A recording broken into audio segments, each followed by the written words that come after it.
Okay, hi guys. Today we're actually going to be talking about the Baltimore Bridge collapsing because of neglectful people. A boat actually rammed into the bottom of the ship and it actually caused it to collapse. We also have the situation that happened in Russia over the weekend with the terrorist attack, and then Putin blaming Ukraine, and then Putin now retracting that statement, I guess, and then now blaming Islamic terrorist group ISIS, which actually took credit for it, and the United States also said it was ISIS. So this is just a confusing thing all around. We're going to be breaking all of that down and a lot more on today's episode. Facts over tracks, this and that. Spitting slow, spitting fast. I could roast, I could gas. Think I'm okay at last, but I don't know if that can erase all the past. So without further ado, let's just begin with the Baltimore Bridge collapsing, because this is a horrible situation. As far as we know right now, I don't even think they have a exact figure on how many people actually died and got killed because of this, but here's the full story. The 1.6-mile long bridge in Baltimore collapsed early on Tuesday morning as it was struck by a container ship, resulting in what authorities have described as a mass casualty incident. Emergency responders, including dive teams, are searching for at least 7 people believed to be in the frigid water, but that number could likely change. Okay, so we do have an exact number. I mean, if we were to look at the bright side, now there's never a bright side in this because innocent people have now died because of this, but if we were to look at the bright side, I mean, I don't even feel like saying, at least it's not more people. That's the bare minimum. At least there's not more people on there.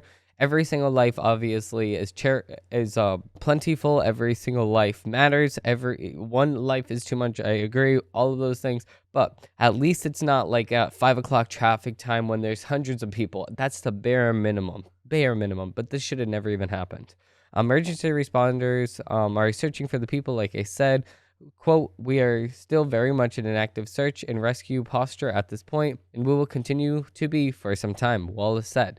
In a press conference on Tuesday morning, Maryland Transportation Secretary Paul Wilderfield confirmed that the connectors were working on the bridge at the time of collapse, but did not say how many workers were believed to be on the bridge when it was struck by the container ship. Video footage of the bridge collapse appeared to show the container ship striking one of the bridge's supports.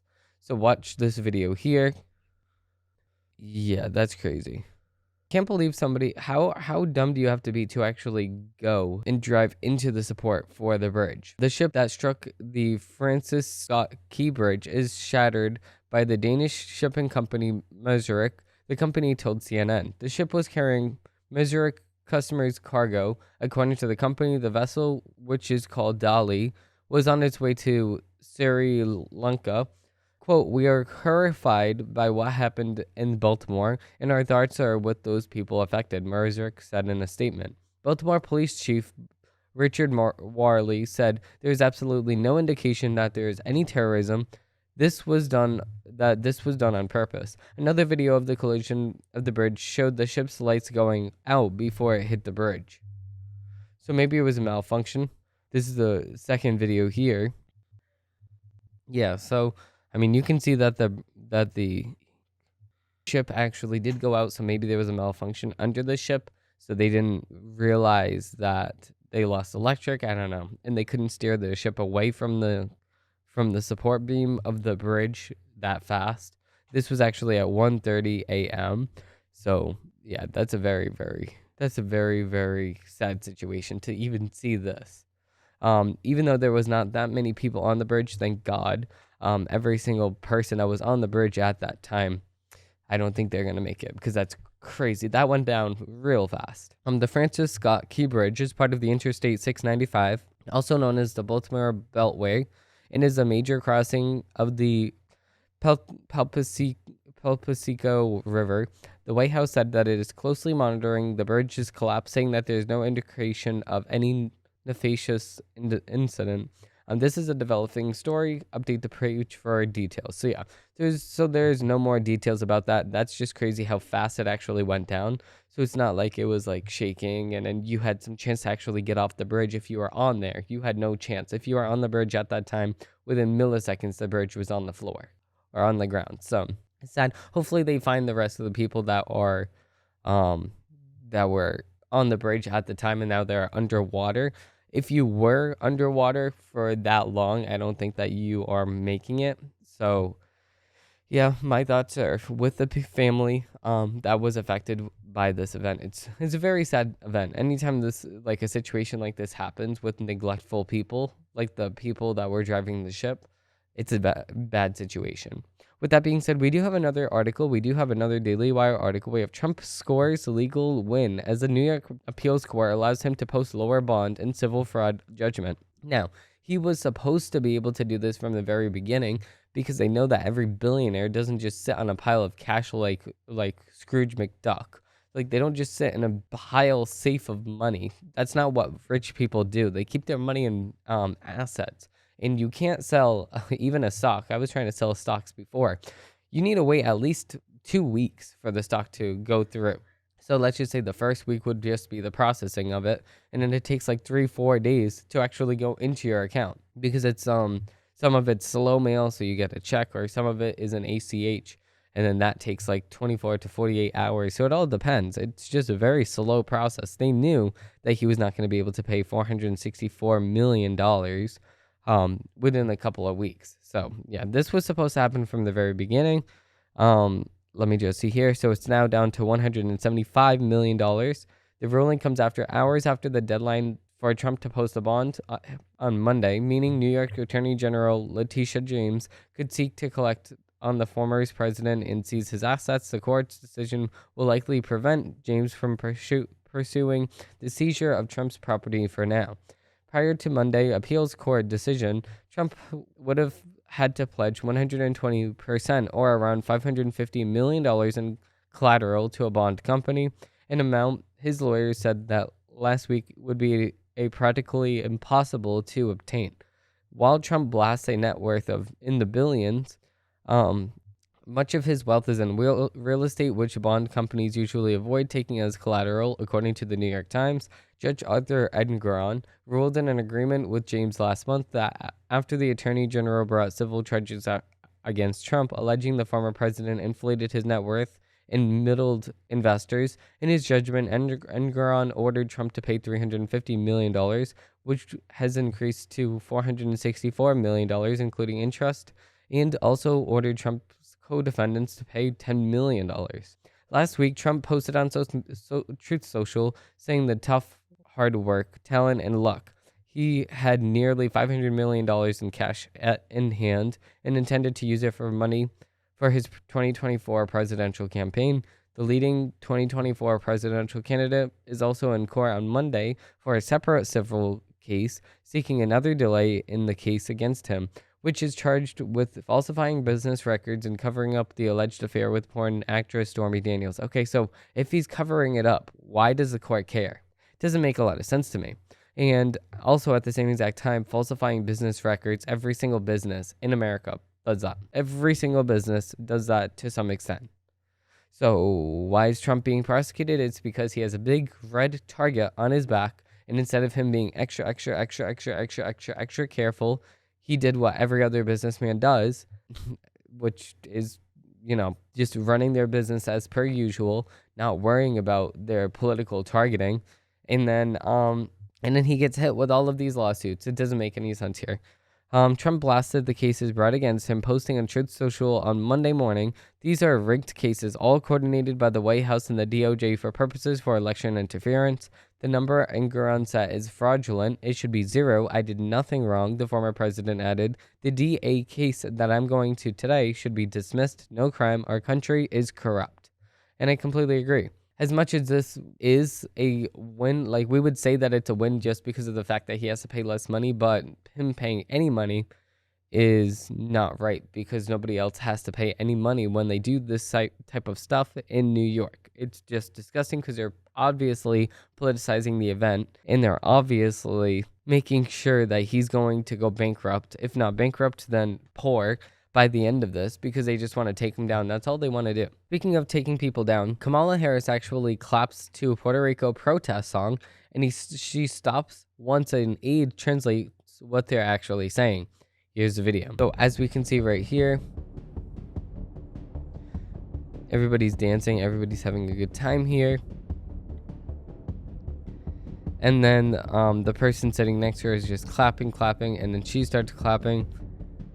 And then the aides are kind of uncomfortable. Her translator goes over to her, starts explaining it. She's like, Kamala, you might not want to be clapping. This is for the separation of Puerto Rico from America, and you're stupid. And no, this is no electric school buses here. No Venn diagrams. I can make you a Venn diagram later on. And then she stops clapping because she's just thinking about the Venn diagrams now. So she's like, I could see this in a Venn diagram. So then she just stops clapping. She just looks stupid. Obviously, this is forever. I mean, and then she goes home in the short yellow school bus. So obviously, this is a situation that is still evolving. There's still going to be updates about this. Maybe there's going to be a part 2 where somebody's singing Let's Go Brandon, the song. And she's like, yeah, I like this song. And then she's like, wait a second, that's not a race car driver. So it's like, it's just ridiculous at this point. Vice President Kamala Harris was captured on camera clapping to a Puerto Rico protest song during her visit to San Juan on Friday, stopping short once an aide translates what the singers added to the lyrics. After market reports in Puerto Rico's capital, Harris visited the Goycoco community center in the San Tres neighborhood of San Juan, where she took a tour and heard from center staff and community leaders. The motorcade was greeted by a mix of several dozen loud demonstrators and onlookers on the sidewalk. One held a sign that said Kamala Harris was a war criminal, another called the United States of America and Israel, quote, genocidal. The vice president stopped in the courtyard within a community center where a 6-person group of musicians played.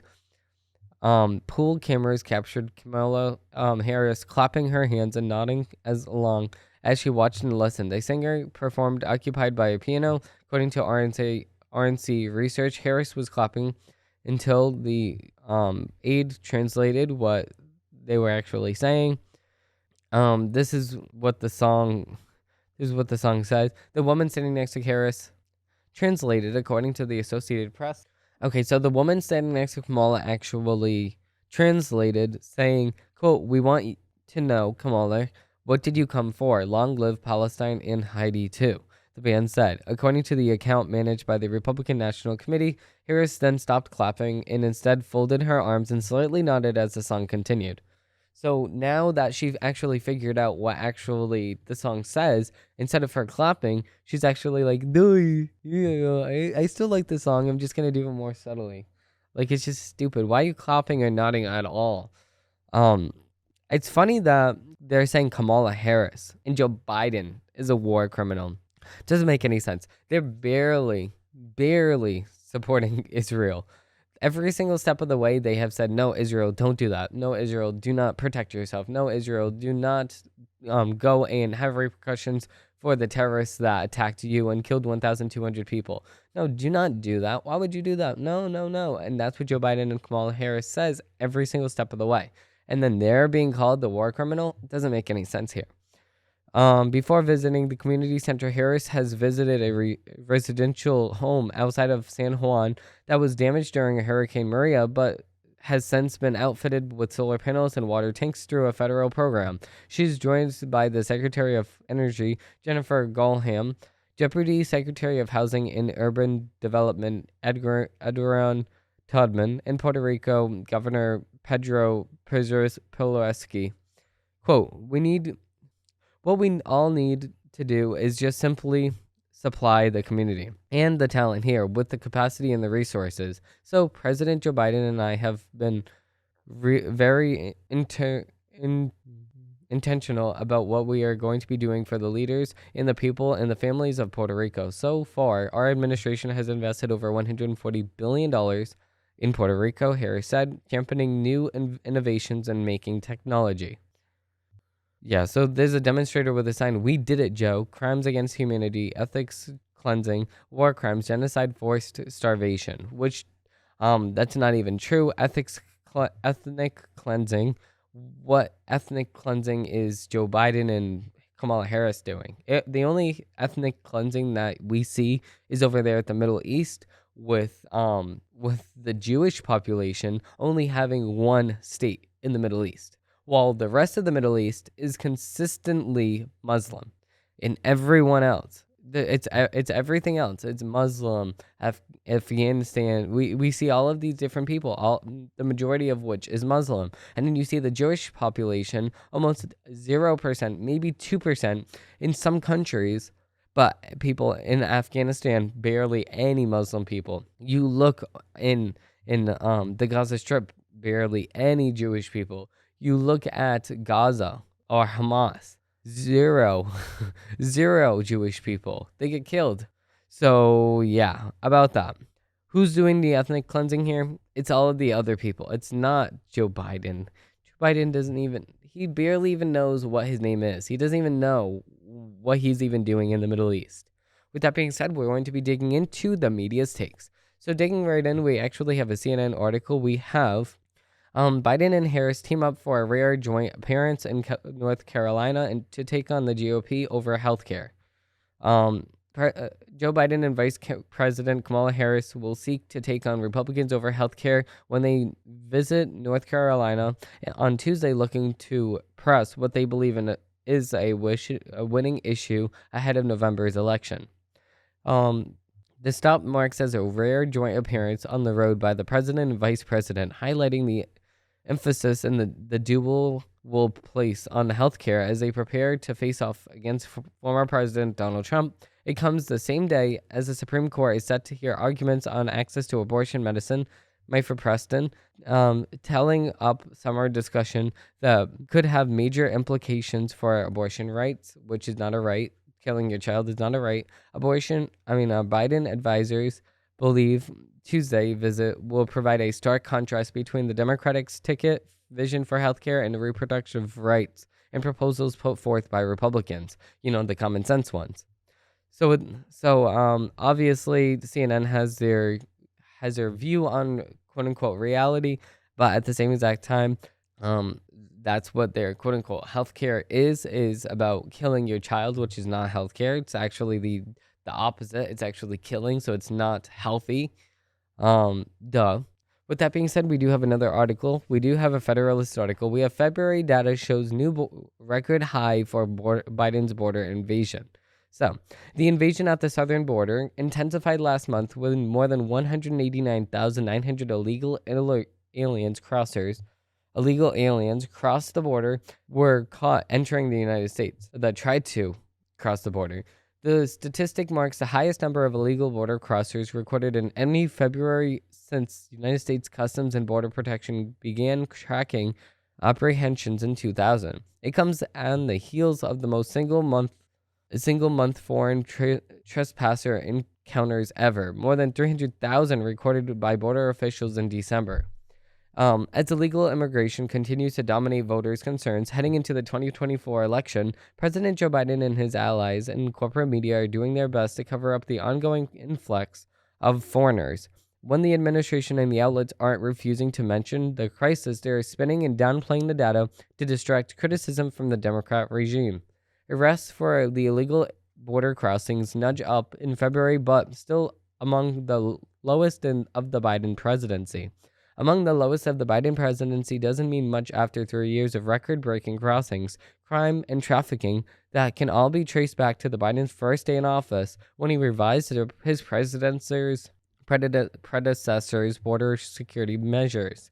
The CBP claims the majority of the estimated 10 million illegal border individuals who made their way into the states on Biden's watch have been removed, returned, or expelled, but does not mention the number of repeat offenders who quickly found their way back to America or the millions of families waiting out court dates from inside the country.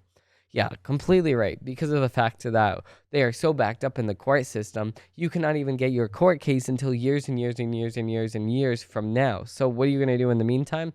You're going to stay here. And the people in Florida that are actually not following the law, but going to Florida illegally, Florida finds them, tries to send them back to Mexico, and then the Mexican government says, nah, we're good. We don't want them. We're only going to take these immigrants from the federal government. So that's all they're going to be working with. It's disgusting. So moving into the situation that we saw in Russia and in Moscow. So Putin finally acknowledges that this is an Islamic terrorist attack. So Russian President Vladimir Putin acknowledged this week that Islamic terrorists were behind the massacre at a concert hall that killed well over 100 people. 4 terrorists armed with fully automatic weapons and explosives stormed the city's concert hall in Moscow on Friday and opened fire on a sold-out concert while similarly setting the building on fire. At least 139 people have died from the attack and dozens more injured, according to the figures released by the Russian government. We all know that the crime was perpetrated by radical Islamists, Putin said in an address on Monday. The 71-year-old then suggested that Ukraine was somehow linked to the attack. The ISIS-K could not have carried out the attack alone because the organization is banned in Russia. That doesn't even make any sense. It's banned in Russia? Well, killing people is banned in Russia. This still happened. I can't. Officials have warned that Putin will try to blame Ukraine for the attack to justify escalating his war against Ukraine. The Russian government claimed that the terrorists tried to escape to Ukraine and then suggested that there was an escape route open for them by people inside of the country. The claims have not been corroborated. It is unnecessary to answer the question why the terrorists tried to go to Ukraine after committing crime. Who was waiting for them there? Putin asked. It is clear that those who support the Kyiv regime do not want the accomplices of terror and sponsors of terrorism. But there's really a lot of questions. We know by whose hands this atrocity was committed against against Russia and its people, and we're interested in who the instigator is, Putin added. The intelligence services of the United States and France have both pointed to ISIS-K as the sole entity responsible for the attacks. ISIS-K took credit for the attack just a few hours after it happened. The United States issued a public warning more than 2 weeks ago, urging Americans in Moscow to avoid large crowds, especially concerts. The United States government have reached out to the Russian government and warned that ISIS-K was planning an attack. We gave them the private warning consistent with our duty to warn. When we gather intelligence of terrorist attacks or potential terrorist attacks, the United States officials said on Monday, Russia failed to stop the attack. Yeah, and then Russia's mad that they couldn't stop the attack, so then they were torturing the actual people that committed the attack, which I kind of enjoy seeing. Like, it's not because of the fact that it's no, you know what? It's perfectly reasonable. When this person kills 137 people, I believe, whatever. If you kill 139 people, if you kill even more than 2 people, more than one person that is innocent, you should be held accountable as a terrorist. So now they take the terrorist and they were torturing him. They hooked up battery acid to his genitals. They did this. They stepped on his feet. They stepped on his head. They were knocking him out. Yeah. So they beat him up. So if you do look at some of the pictures of these terrorists in the court, in their trial, I guess there was no trial. They saw this happening, and the military officials saw this happen in real time. So there is no need for the trial in Russia. They say, this is common sense. You're guilty. So that's what they do in Russia. So what had happened was they were torturing the people, and they're lucky to the people that were tortured is only going to be alive so they can torture them some more, because that's how it works in Russia. If you do something stupid like this, they will hold you accountable, and you will pay for it in this life or the next, or both, because you're probably going to do both, because those people are probably going to be tortured until they die. And they deserve it because they killed 139 innocent people at a concert. Just like how in another place in Israel at another concert, people were flying in and killing innocent people at the concert. Are we forgetting about that? That's not something that we should be forgetting, just like this concert. It always happens at concerts. Just like in America, how in Las Vegas, a concert was shot up because somebody was shooting from the hotel window. All of these people that are responsible for shooting at innocent civilians from hotel rooms, from this, from that. They should not be here in society. They should be tortured until they die. It's disgusting because now you hold them accountable for the actions that they did. They took away fathers. They took away fathers, mothers, uncles, aunts. They took away sons, daughters. They took away our family members. And for that, they must pay a heavy price. With that being said, thank you all for watching. Thank you all for enjoying, and I hope they have a great rest of your day. Bye.